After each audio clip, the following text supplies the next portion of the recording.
Fail. Salut tout le monde et bienvenue sur ma toute nouvelle vidéo. Aujourd'hui, on va parler de films d'horreur, mais pas n'importe lesquels. Genre, on va parler des films d'horreur qui m'ont bien fait flipper. Je pense que j'avais entre 10 et 12 ans quand j'ai eu l'intelligence de me dire « Oh, je vais les regarder ». Mais en fait, non, je pense pas que je les ai regardés volontairement parce que c'est pas possible. Genre, je me suis tellement chiée dessus et j'ai tellement été traumatisée par ces films que je comprends pas. Genre, vraiment, je comprends pas à quel moment, à cet âge-là, mes parents ils se sont dit mais c'est pas grave, on va la laisser regarder des films d'horreur. Comme ça, elle fera plein de cauchemars. Mais en même temps, je dis que mes parents ne doivent pas vraiment être au courant. Du coup, il faut que je trouve encore la réponse à cette question.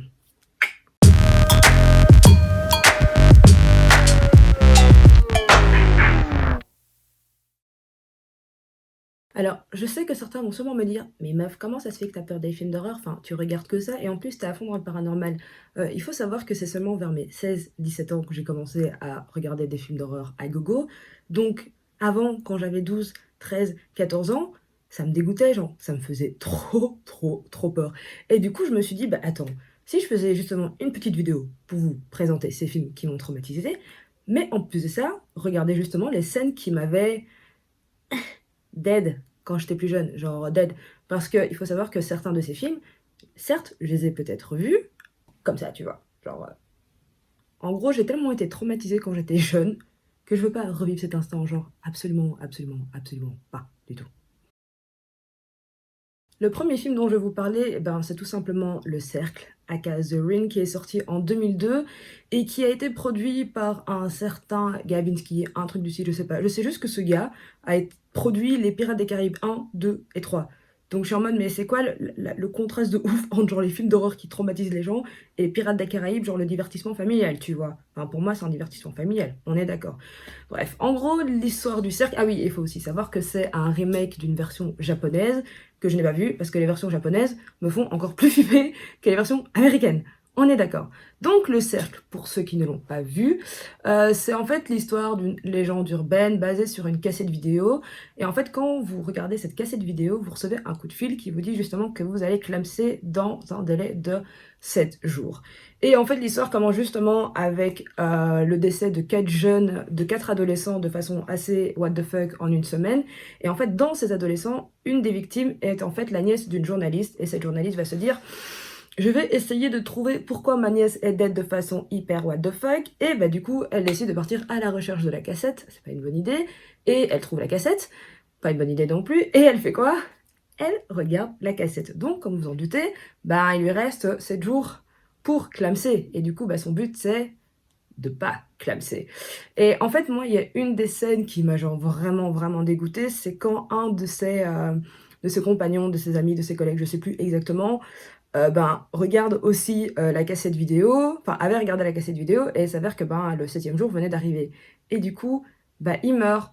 Mais en fait, il y a un truc que j'avais pas capté quand j'étais petite parce que j'osais pas regarder leur tête, c'était qu'ils avaient une tête tellement what the fuck, genre, non, en fait, je pense que j'avais juste eu un mini spoil en mode, j'avais vu une petite photo comme ça, et j'étais en mode mais non, c'est pas possible. Et du coup, enfin, je me suis dit à l'aise, je vais regarder la scène et ça devrait le faire, tu vois, genre, je devrais en rigoler. Enfin, c'était quand même il y a 13 ans, 13-14 ans. J'ai mûri depuis. Inch'Allah. Bon, let's go. Non, je ne fais pas la promotion des AirPods. Absolument pas. Du tout. Allez, c'est parti, mon kiki.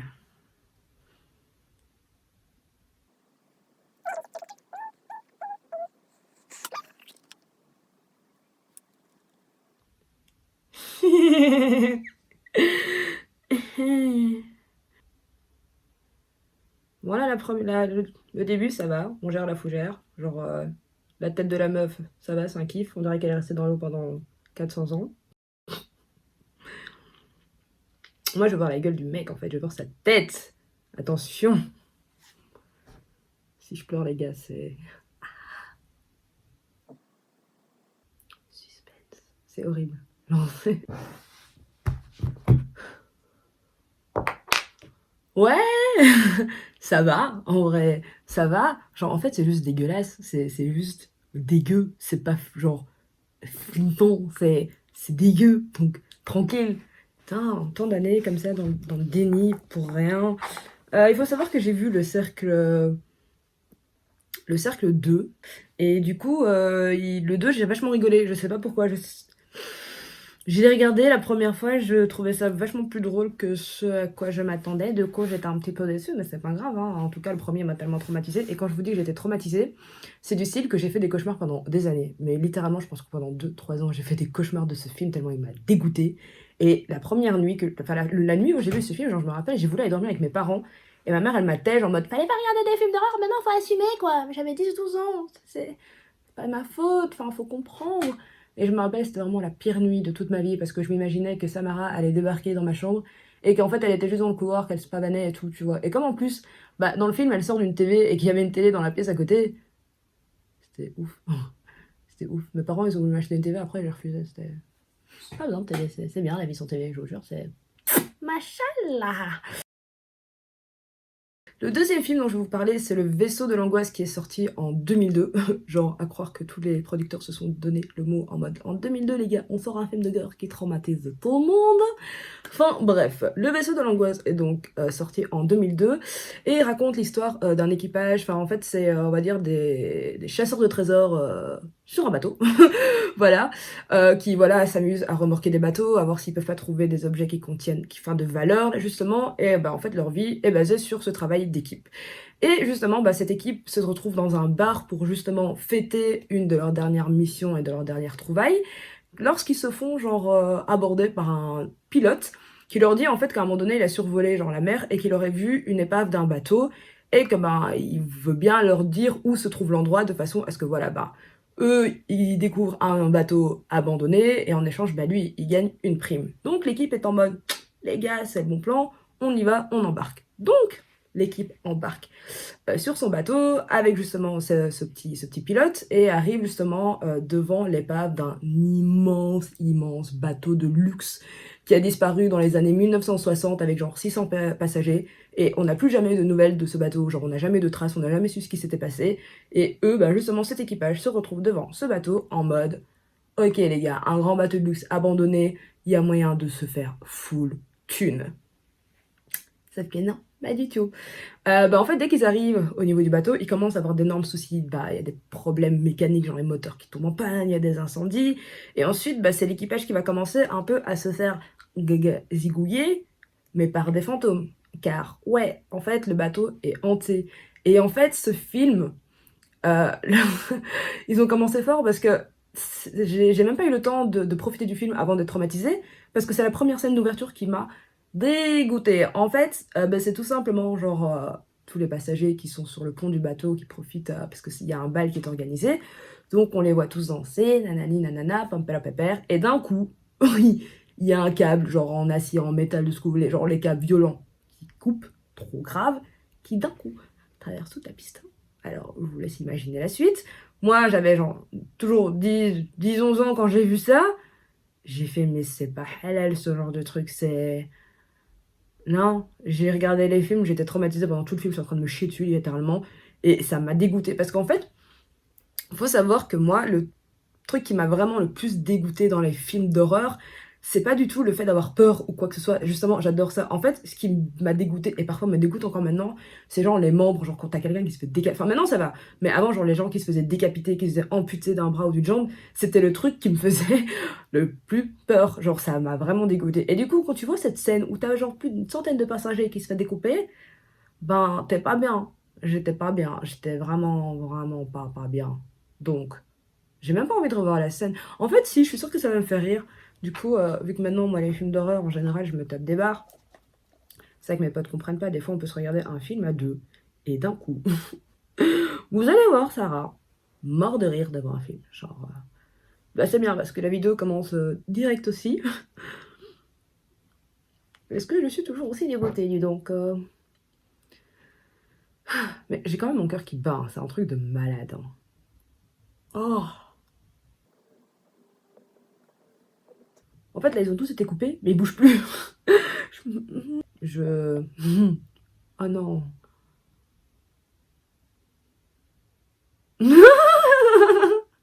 What? Ouais, bref,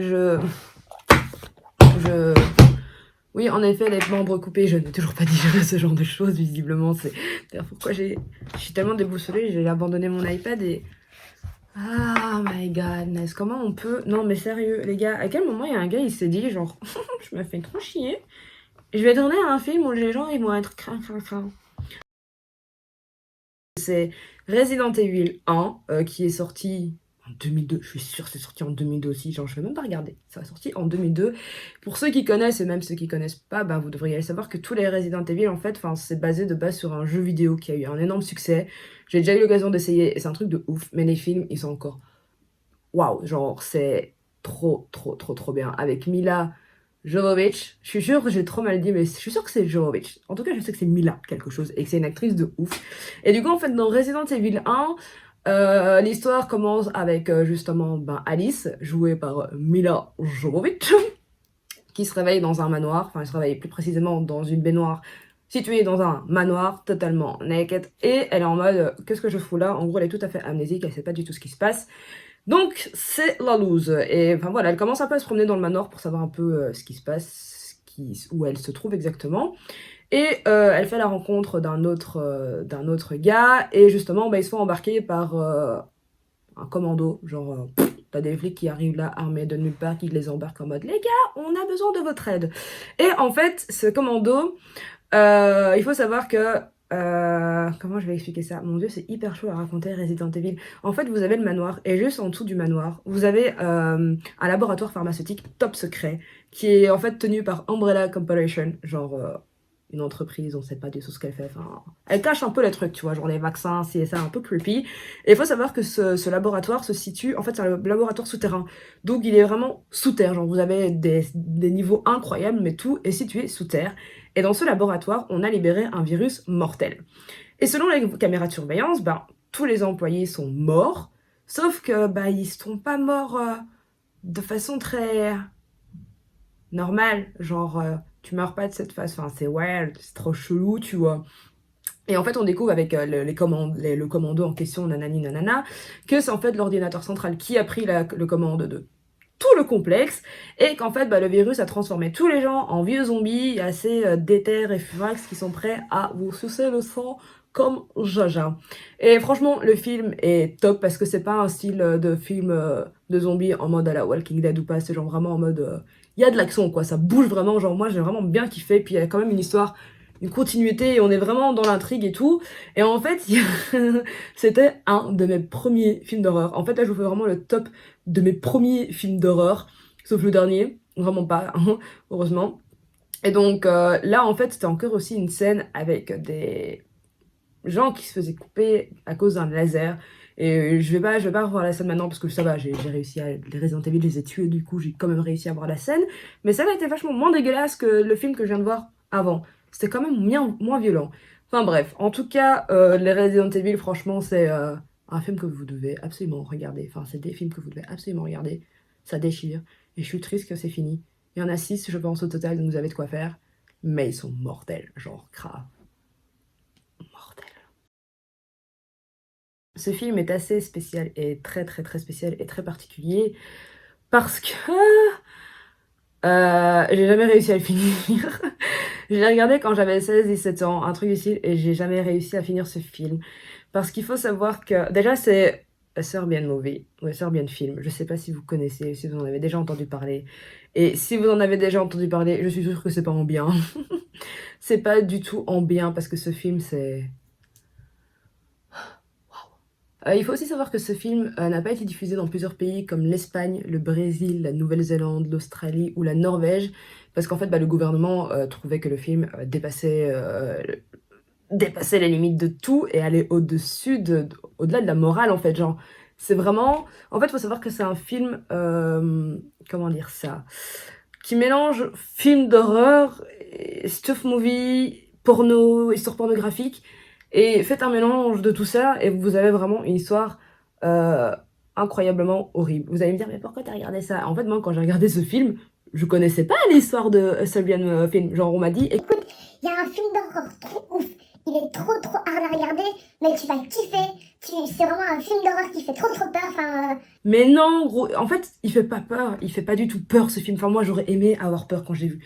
Mais ce film, moi, je l'ai pas fini, mais il m'a mis mal à l'aise pendant plusieurs jours. Je me suis sentie très, très, très, très, très, très, très mal. Parce que ça repousse. En fait, le souci avec ce genre de film, c'est qu'il teste vos limites. C'est vraiment en mode, est-ce que vous êtes prêt à voir ce genre de choses? Est-ce que vous êtes prêt à vous dire que ce genre de choses peut exister, même si c'est au-delà de ce qu'on peut tolérer, de ce qu'on peut imaginer, de ce qui...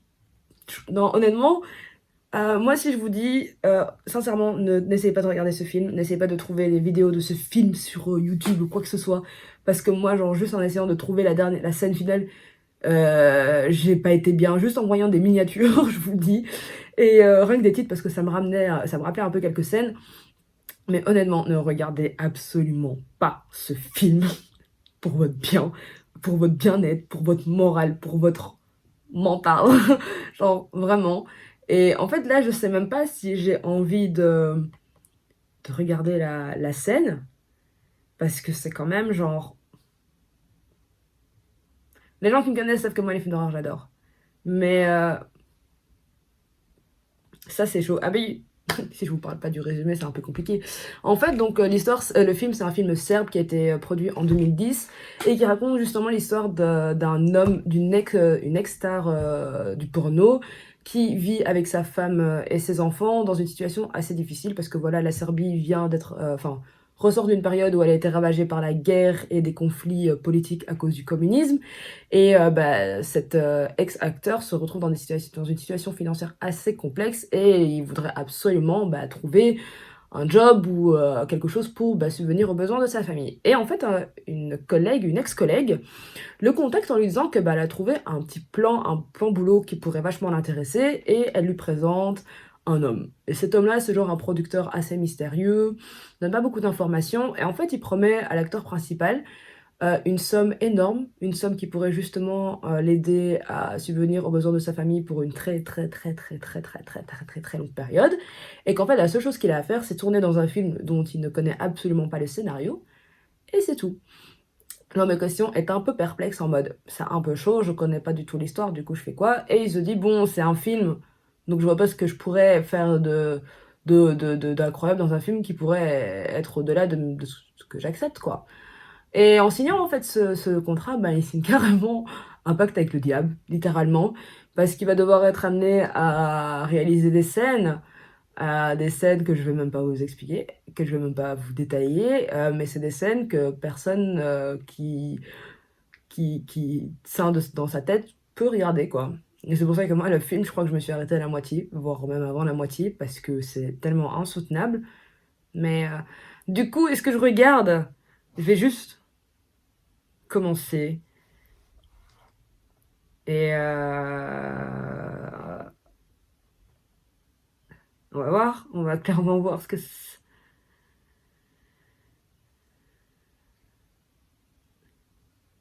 Non, en fait, non.